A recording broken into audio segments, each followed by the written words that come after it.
வணக்கம். இன்று ஒரு அன்பர் மூலமாக ஒரு புத்தகத்தை பற்றி கேட்க நேர்ந்தது. Men are from Mars, women are from Venus என்று.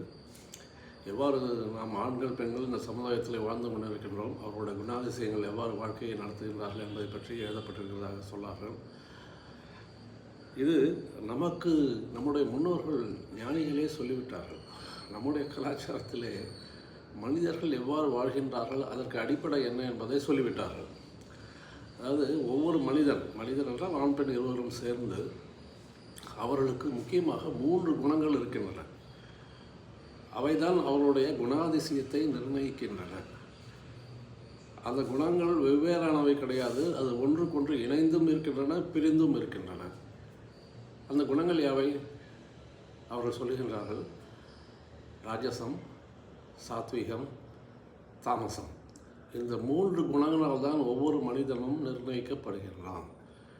இதில் ராஜசம் என்பது என்னவென்றால், ராஜசம் என்பது ஒரு அதிகார போக்குடைய குணம், அத்தாரிட்டேட்டிவ், அகங்காரத்தோடு கூடியது, தன்னை முன்னிறுத்துவது, தான் விரும்பியபடி செய்ய வேண்டும் என்று எதிர்பார்ப்பது. இவையெல்லாம் ராஜசம் என்ற குணத்திலே வருகின்றது.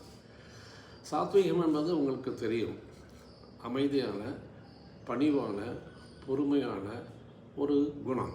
அத்தகைய குணம் இருப்பவர்கள் சாத்வீகம் உடையவர்கள் என்று சொல்லப்படுவார்கள்.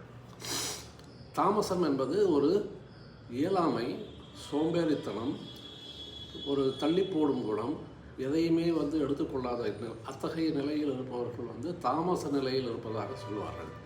இப்பொழுது ஒவ்வொரு ஆணுக்குள்ளும் ஒவ்வொரு பெண்ணுக்குள்ளும் இந்த 3 குணங்களும் இருக்கின்றன. இவை ஒன்றுக்கொன்று ஓவர்லேப் ஆகின்றன. அதாவது ஒரு பர்சன்டேஜ் வித்தியாசங்கள் இருக்கலாம். இது 30, இது 30, இது 30 என்றால் ஓரளவுக்கு சமமாக இருக்கும். ராஜசம் அதிகமாக 60%, 70% இருந்தால் அவர் மிகவும் அகங்காரம் பிடித்தவராக, ஆணவம் பிடித்தவராக இருப்பார்.